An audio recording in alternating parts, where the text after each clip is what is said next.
কবরের পুঁজি কোথায় থেকে হবে? নবীকে তো আমরা ভালোবাসি না। বলতে গেলে তখন আমি পাহাড়পুরের বিরুদ্ধে অভিযোগ হবে, অনেক আলেমওয়ালারা অভিযোগ করবে। আজকে মাহফিলের যে নমুনা, বক্তাদের যে নমুনা, এই হেদায়েতের জন্য এই মাহফিল, ওয়াজ দোয়ার মাহফিল, ওয়াজ মানে নসিহত। এই মাহফিল থেকে নসিহত, এই মাহফিলে কি নসিহত হচ্ছে একটু খেয়াল করে দেখেন। মাহফিলের মধ্যে শুধু নাচ, গজল, হাম, ফালাফালি, নাচানাচি। এরপরে মহিলা তো গান গাওয়ায়, শিল্পী দিয়া গান গাওয়ায় মাহফিলের নামে, উরুসের নামে।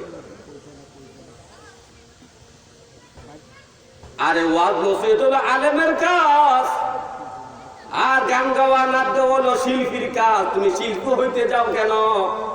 তুমি আলেম হও, তুমি দায়ী হও, তুমি রাহবার হও। কিন্তু এখন তো মানুষের কাছে দিনের হেদায়েতের জন্য, জান্নাত পাওয়ার জন্য, আমল বৃদ্ধির জন্য কোন ওয়াজ হয় না। আমার হুজুর সাক্ষী, আজ থেকে 20-30 বছর আগে আলেম ওলামারা মাহফিলের মধ্যে স্বামী স্ত্রীর হকের ওয়াজ করতো, আরেক বক্তায় মা বাবার হকের ওয়াজ করতো, আর একজন ভাই বোনের হকের ওয়াজ করতো, নামাজের ওয়াজ চলতো, সুদের ওয়াজ চলতো, ঘুষের ওয়াজ চলতো, পর্দার ওয়াজ চলতো। এখন এগুলা আর নাই। এখন কি এগুলা আর নাই? আল্লাহর নবীর ইন্তেকালের সময় নবী কাঁদতেছেন। জিবরাইল এসে বলে, ইয়া রাসূলুল্লাহ, আপনি কাঁদেন কেন?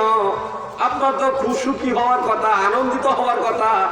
আপনি রব্বে কারীমের দিদারে যাচ্ছেন, মওলার সাথে দিদারে যাচ্ছেন, আপনি তো হাসার কথা, আপনি কাঁদেন কেন? নবী বলে, জিবরাইল রে, এই 63টা বছর আমার উম্মতকে আল্লাহর গজব থেকে বাঁচানোর জন্য বুকে জড়াইয়াছিলাম। আমার উম্মত যখন অপরাধ করছে, আমার সাহাবারা যখন অপরাধ করছে, গুনার কর্ম করছে, সাথে সাথে আমি নবীর দরবারে এসে গুনাহ থেকে মাফ চাইছি। আমি নবীও হাত উঠে আল্লাহর কাছে আমার উম্মতের জন্য, আমার সাহাবীর জন্য ক্ষমা চাইছি। আমি জীবিত থাকতে, হায়াতে জিন্দেগি থাকতে আমার উম্মতকে নামাজের কথা বলছি, উম্মত নামাজ চাইও না।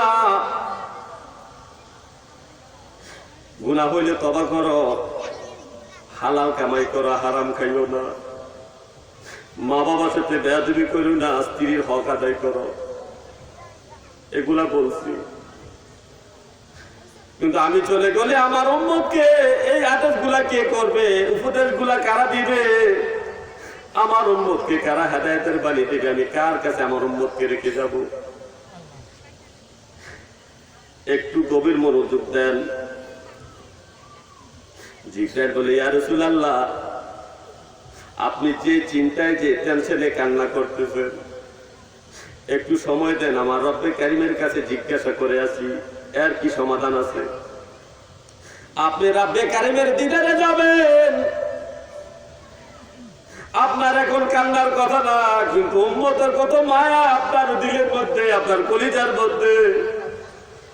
রব্বে কারীমের দিদারে আপনার টেনশন নাই, আপনার টেনশন শুধু উম্মতকে নিয়ে। আপনার উম্মতের দায়িত্ব কারা নেবে, কারা তাদেরকে আদেশ হুকুম করবে, উপদেশ দিবে, এটা আমি জেনে আসি। জিবরাইল আল্লাহর কাছে গেলেন, আল্লাহর কাছে যে বিবরণ বললেন, আল্লাহ জিবরাইলকে বলে দিলেন, জিবরাইল আমার বন্ধুকে বলে দেন, বন্ধু টেনশনের কোনো কারণ নাই, আমার দিদারে চলে আসতে বলেন, আমার কাছে চলে আসতে বলেন। আমার এই বন্ধুর উম্মতের মধ্যে একদল ব্যক্তি আছে যারা আলেম, যারা ওয়াজিন, যারা বক্তা, যারা বিশ্বাস, যারা বুজুর্গ, যারা মুহাদ্দিস, যারা মুফতি, যারা মুফাসসির, যারা ইমাম মুয়াজ্জিন, ওই সমস্ত আলেম ওলামা আমার উম্মতে, আমার নবী হাবিবের উম্মতের মধ্যে তারা দামি। ওই সমস্ত আলেম ওলামার কাছে আপনার সমস্ত উম্মতের জিম্মাদারি দিয়া আসলাম, দিয়ে দিলাম। সুবহানাল্লাহ বলেন। নবীজি হাসি দিলেন, চোখের পানি মুছে হাসি দিলেন, হাসি দেবার আলহামদুলিল্লাহ। আল্লাহ আমার এই নবুয়তির দায়িত্বটা, এই নবুয়তির কর্মটা আমার উম্মতের উলামায়ে কেরামের কাছে দিয়েছেন। এই জন্য তো নবী বলে আল উলামা ওয়ারাসাতুল আম্বিয়া। হে আমার আলেম ভাইও, আপনি এই উম্মতের হেদায়েতের জন্য কি চেষ্টা করছেন? এই উম্মতের হেদায়েত দূরের কথা, আপনি ফিতনা সৃষ্টি করছেন। মাহফিলের মধ্যে বসে আলেমের বদনাম গান, আপনি বোমাবাজি করেন, গলাবাজি করেন, গলা দিয়ে বোমাবাজি করেন। এই গলাবাজি বোমাবাজি বন্ধ করেন।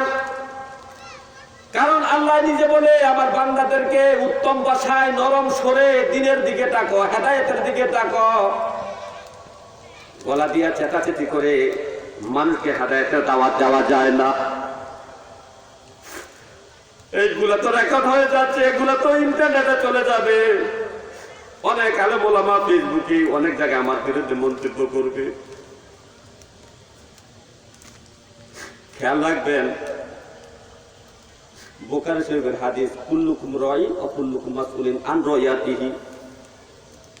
প্রত্যেকটা ব্যক্তি তার অধীনস্থ ব্যক্তিদের ব্যাপারে জবাবদিহি করতে হবে। প্রত্যেকটা ইমামকে তার মুসল্লির ব্যাপারে আল্লাহর কাছে জবাব দিতে হবে। প্রত্যেকটা বাবাকে তার ছেলে মেয়ের ব্যাপারে জবাব দিতে হবে। প্রত্যেকটা স্বামীকে তার স্ত্রীর ব্যাপারে জবাবদিহি করতে হবে। প্রত্যেকটা শিষ্যকে তার মুরিদের ব্যাপারে জবাবদিহি করতে হবে। প্রত্যেকটা নবীকে তার উম্মতের ব্যাপারে জবাবদিহি করতে হবে। প্রত্যেকটা চেয়ারম্যানকে তার ইউনিয়নের লোকদের ব্যাপারে জবাবদিহি করতে হবে। প্রত্যেকটা মেম্বারকে তার ওয়ার্ডের লোকদের ব্যাপারে আল্লাহর কাছে জবাবদিহি করতে হবে। আজকে যে আমি 1-1.5 ঘন্টা যে মাহফিলে বসে, আমার বাবার বয়সে অনেক বড় মানুষ, আমার সে শিক্ষা দীক্ষা অনেক বড়, আজকে মাটিতে বসে আছে। আল্লাহ তাআলা আমাকে আল্লাহর হাবিবের মহব্বতে একটা মিম্বরের মধ্যে আমাকে বসানো হচ্ছে। আমি আপনাদের উপরে বসে আছি, অথচ আমি বয়সে ছোট, এলেমেও ছোট, সব দিক দিয়ে ছোট, আমি গুনাহগার বান্দা। আল্লাহ যে সম্মানটা দিল রে, এই সম্মানের তো একটা হক আছে। এই সম্মানটা দেওয়ার কারণে আল্লাহ তাআলা প্রশ্ন করবে, পাহাড়পুরি এতগুলা মানুষের লিডার তোমারে বানাইলাম, 2 ঘন্টা বন করলা, আমার বান্দাদের হেদায়েতের জন্য তুমি কি বয়ান করছো, জবাব দাও। এখন আমি কি জবাব দিব?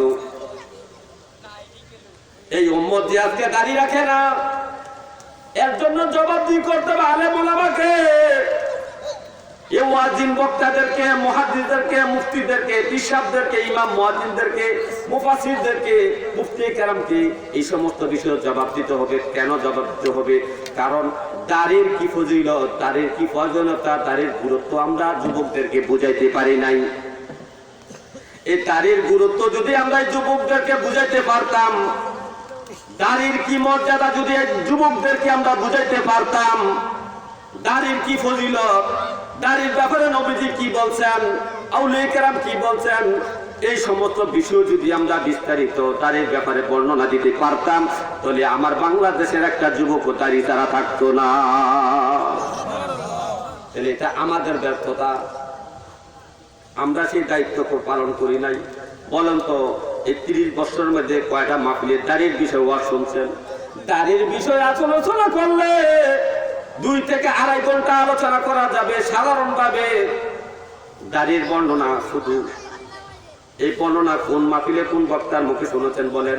তাহলে আমরা আলেম ওলামা দাড়ির ব্যাপারে ওয়াজ করি নাই বিদায় দাড়ির মর্যাদা, দাড়ির ফজিলত, দাড়ির খুসুসিয়াত সম্পর্কে এই সাধারণ যুবকগুলা জানে না, সাধারণ মানুষগুলা জানে না বিদায় আজকে দাড়ি রাখে না। দাড়ি না রাখার কারণে আলেম ওলামাকে জবাব দিতে করতে হবে।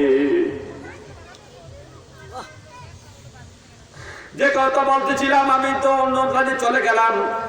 বলতাম সুমা করতাম মাতৃ কদিন, ও আমার বান্দারা একটু স্মরণ করো না, খেয়াল করো না, এত বেখেয়াল হলে কিভাবে?